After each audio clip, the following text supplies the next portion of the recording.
Please sit down. Okay, thank you.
Shanti Deva, in his Bodhisattva way of life, says, life is short. There are too many things to know. We do not know the actual span of our life. Therefore, just as the swans extract milk from water, similarly, take those things which you really need. So that means it's very clear. Life is short, very clear. How long we are going to live, not clear. And there are too many things to know, very clear. But the thing is it necessary that you know everything that's available today on the internet or whatever? No. Are you sure? So you're not trying to know everything? You're browsing the internet. What? Try. Sometimes, yeah. So there are too many things to know, and it is not necessary to know everything also. Because we have no time.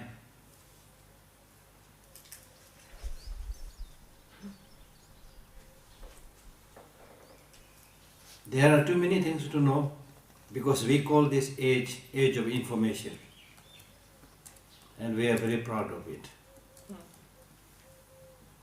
But much of the information you get is more or less junk information.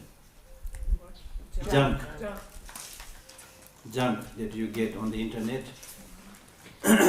including viruses. And the Buddha said, your life is precious, precious human life. So your mind, do not make your mind a junk bin. Dustbin. Your mind is not dustbin. So that you start collecting all the junks, Beautiful teaching. So because of these many reasons, we should decide to do those things which are unique in terms of human capacity. Much of the time we spend doing those things which even animals can do.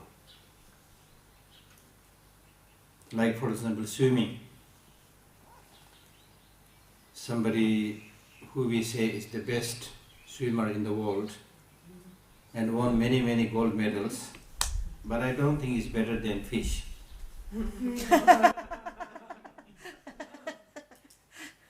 Again, I'm not saying that you don't learn these tricks. It's okay, you know. But that is, what I'm saying is that is not the area where you excel your achievement in as a human being. Also now we are flying.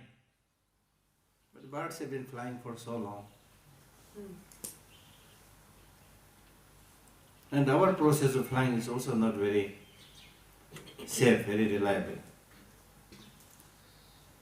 There may be technical snag. It could be hijacked. It is very expensive.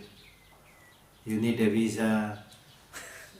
Like in our case, because we don't have proper passport, when we travel, you know, it's not easy to travel to other country.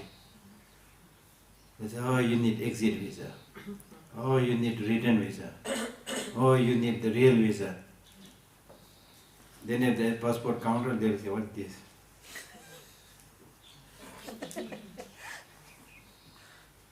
So, the birds can go to any country, no visa.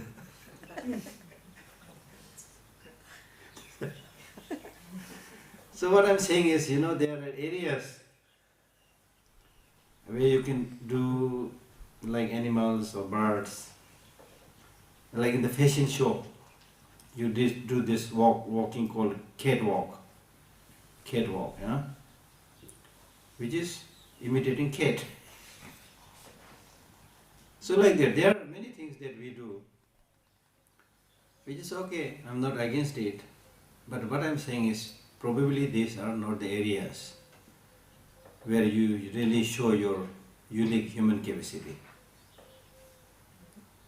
The area where you can show your unique human capacity is development of infinite compassion, infinite love, infinite wisdom, infinite altruism, infinite patience. All these infinite qualities that you can develop from within, that other animals cannot. Only human beings can do.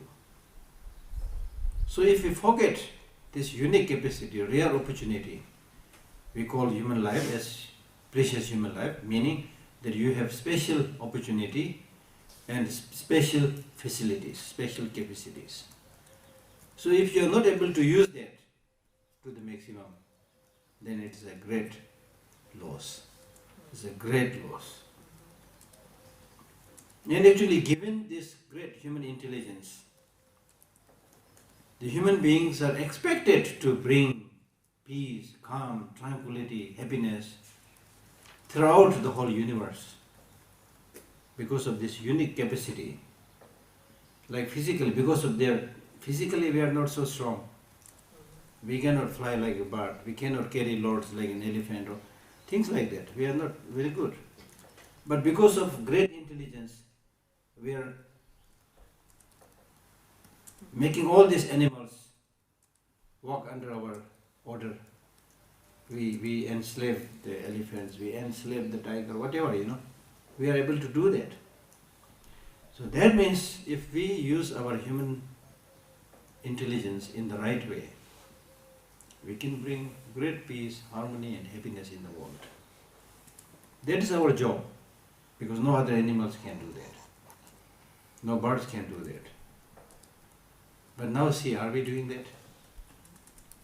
No. Are we doing that? If we look at the world, the state of the world today, including the melting of the glaciers, pollution of the water and environment, who is doing the maximum damage? Tigers? Humans. No, humans, exactly. So there should be like awakening of a collective consciousness about all these things. What role human beings should play? We should share this idea. You see? Teach people. Then we can really make this human life precious human life. We are unable to do that. Only eating, going to the toilet, sleeping. Animals also do. But their life is very, very convenient. Very convenient. They don't have to change clothes so many times. They don't have to wash so many times. They don't need a special concrete building. You see? But we, because of our one sophisticated intelligence, another very strong negative emotion, including greed, we are destroying the whole environment because of this strong self-grasping. I need this, I need this, I need this, I need this, I need this. Mahatma Gandhi said that there is enough for everybody's need, but not enough for everybody's greed. Not enough. For everybody's greed. There's enough for everybody's need, but not enough for everybody's greed. Greed, you can become billionaire, still you are hungry, still you want more. How many billionaires we have? On the one hand, we have so many billionaires. On the other hand, there are millions of people who are finding it difficult to get their regular food. This is, I think, morally unfair. Unfair. Because people have no concern, no compassion for others. So you think only about yourself. You glorify yourself. I learned about the way of some rich people who I heard that they go to the sea beach, then their servants or whoever bring a new towel, clean their body, and then that's the end of the towel. Next time they will use a brand new towel. I mean, this is a small example, you know. And they have like hundreds of houses everywhere. Hardly using one house for 1 week in a year. You see? So in many cases, like, unless you have this little bit of concern for others' well-being, that we are all living in the same world, same human being, same feeling, same aspiration, unless you are able to have that sense of responsibility and love and compassion, simply accumulating wealth and wealth and wealth will not do anything good to you also at the end of the day. Because you are also not exception, you are also a human being. You will also get sick, you will also die, you see. So it doesn't have much meaning in living such an, extravagant life. So therefore, again, the same Master Shantideva says, having found such a life, precious life, with freedom and opportunity, if I do not make my mind habituated with positive practices, there cannot be more stupid than this, there cannot be more foolish than this. See, look at this carefully. Unless I make my mind habituated with the positive virtuous qualities, there cannot be anything more deceiving than this. There cannot be more confusion and ignorance than this. You see? So making your mind habituated with the positive ways of thinking is good for you. Of course, good for others. And in the same book by Shantideva, he says, in short,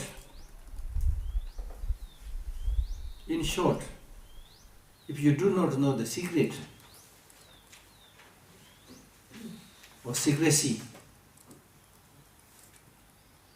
of the nature of your mind, which is the most important practice, if you do not know the secret nature of your mind, even if you aspire to have happiness, even if you aspire to shun suffering, you will end up wandering aimlessly. You will not achieve anything unless you know the secrecy of your mind.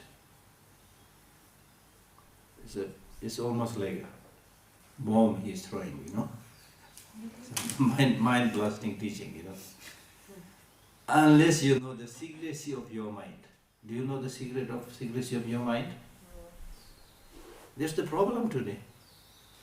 We are so good at talking about what is outside of us, how the moon world, is going around, how the sun is going around, from where the wind is blowing. I mean, it's good, to know these things. But the most important thing, how your brain is functioning, how your mind is functioning. Even the brain science is the latest science. The physics was there already, long time back.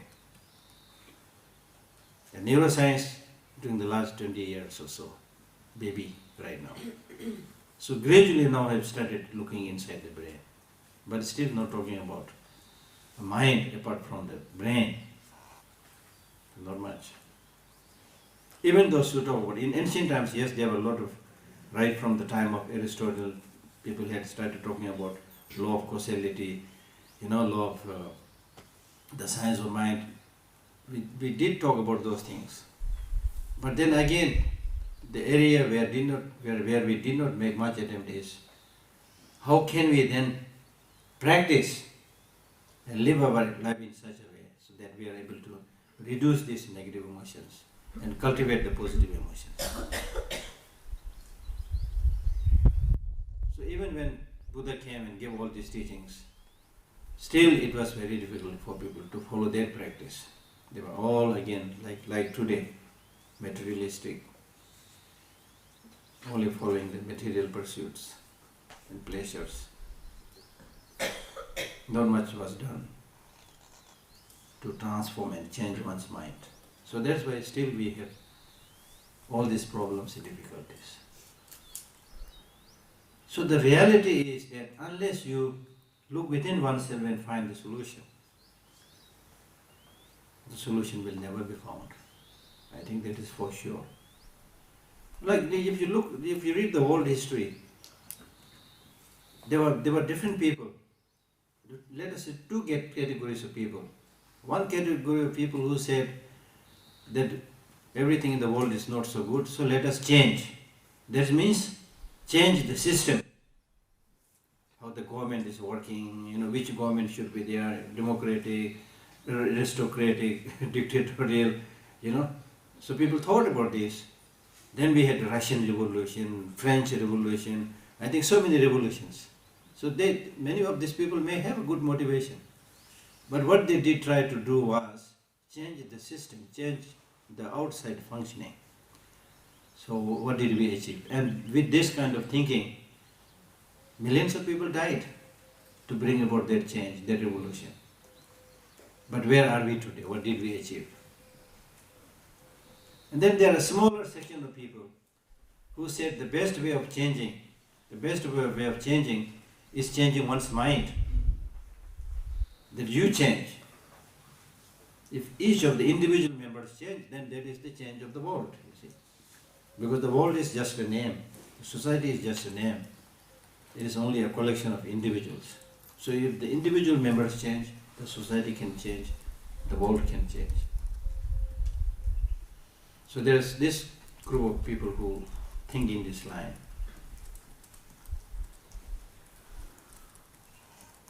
So we have to see which one is better.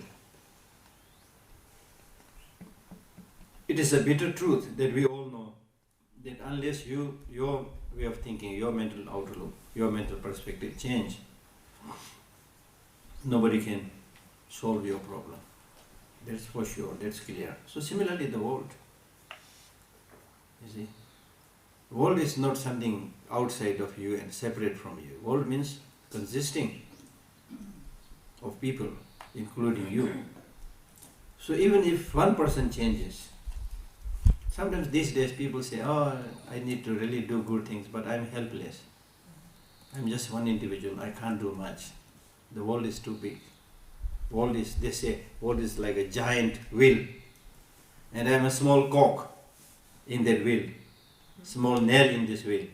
So when the giant wheel moves, I have to move, there's nothing I can do. Many people say this, but that I think is not true.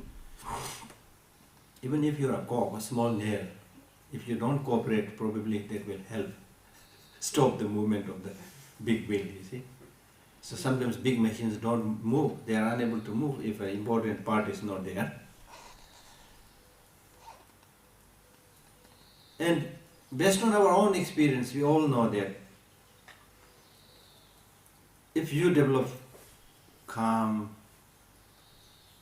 peaceful attitude, say in the family, the whole family member becomes calm and peaceful. You see?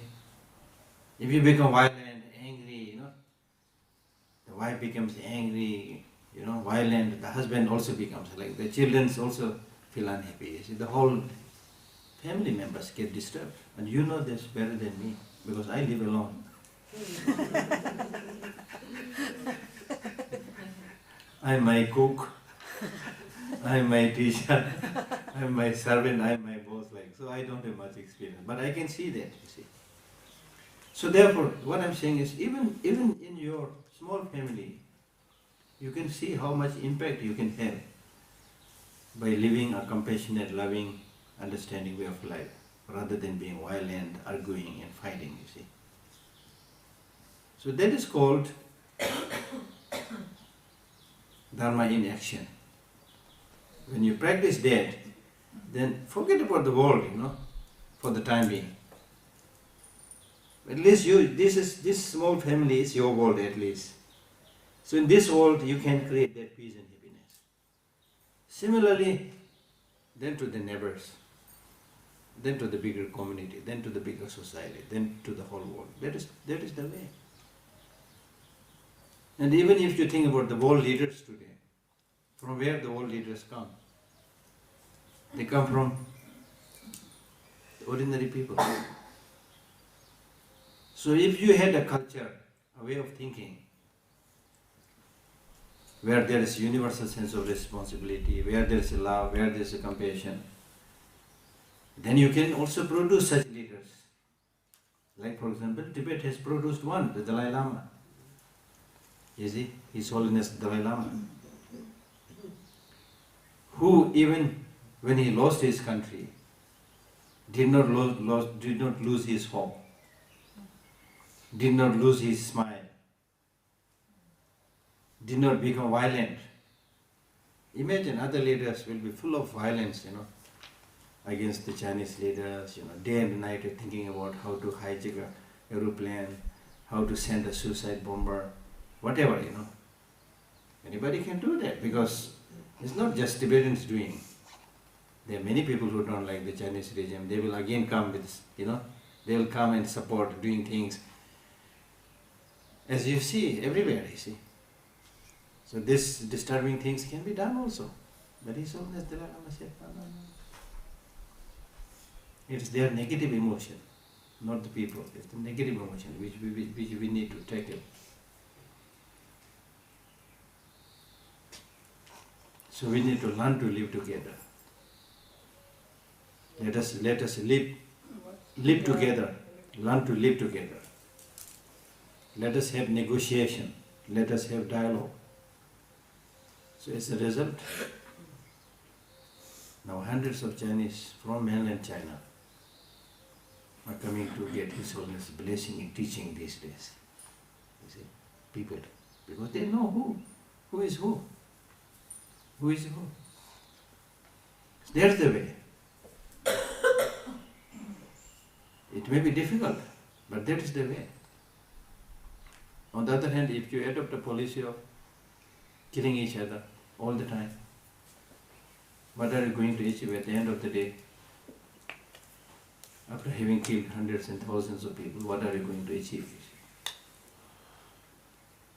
Although many of the situations are not easy, as I say, it may be complicated, but still the solution should be found based on human dialogue. So therefore His Holiness the Dalai Lama, this is I think very important. Therefore His Holiness the Dalai Lama says that whenever there is a disagreement, between two people, between two young people, between two elderly people, between husband and wife, whenever there is a disagreement, conflict, the first thing that you should think is how can we solve this through discussion, through dialogue. So this should be taught in the schools. Whenever there is a disagreement, then teach them how to solve that problem through dialogue and discussion rather than use of physical force.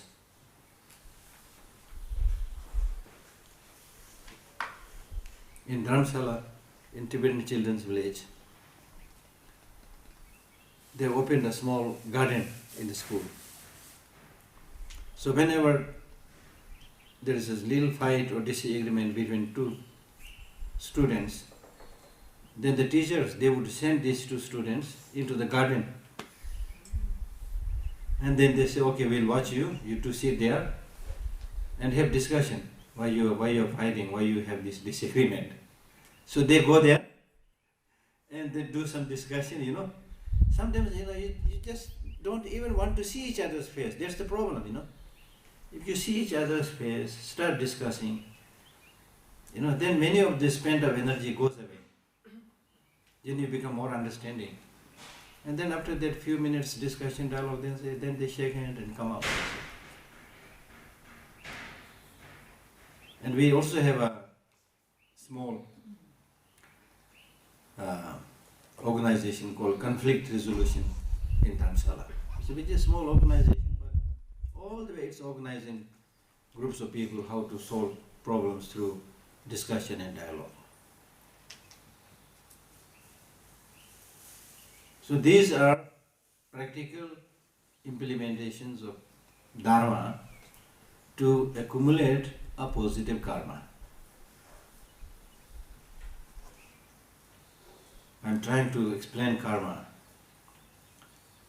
in a way so that you are able to bring and implement these in your day-to-day life. The traditional explanation is there, you can read this. I will also go quickly later on. I will explain the meaning. So given the present reality of the family, of the society, we need to just, it does not make much sense just talking about achieving enlightenment for the sake of all sentient beings. You see?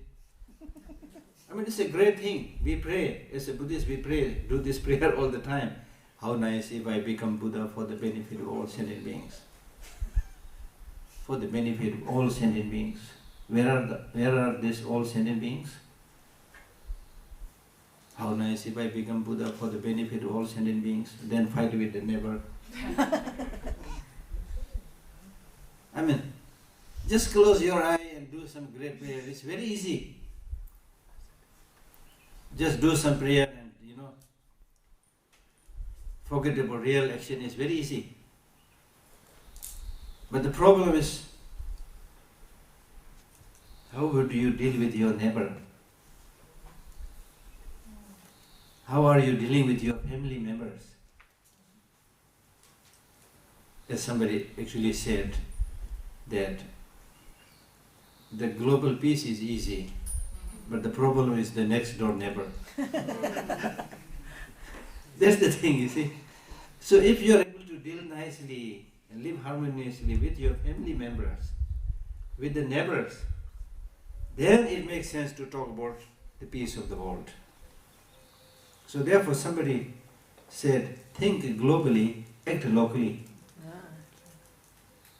You see, think globally, yes, we need to think. But when we talk about all sentient beings, the rest of sentient beings, who are they? I have no idea, you see, I'm just saying it, you see. But these people you know. So therefore you should be considerate and be nice, even if sometimes they are troublesome. But still, troublesome they will be. Even your kids are troublesome. You see, now look at these two differences. One, your family members are also troublesome, I'm sure. It is not that all your family members are like Buddhas, They are all nice, and then outside of your family they are all devils, It's not like that. In your families also the family members may be quite annoying, The kids may be annoying, the husband may be annoying, the wife may be annoying, but still you manage to, in most of the time, of course not always, most of the time the families live as a cohesive unit. How do you do this? I want to learn that trick. How do you do this? What do you think is the main source for this cohesiveness? Love. Exactly, love. Exactly, love.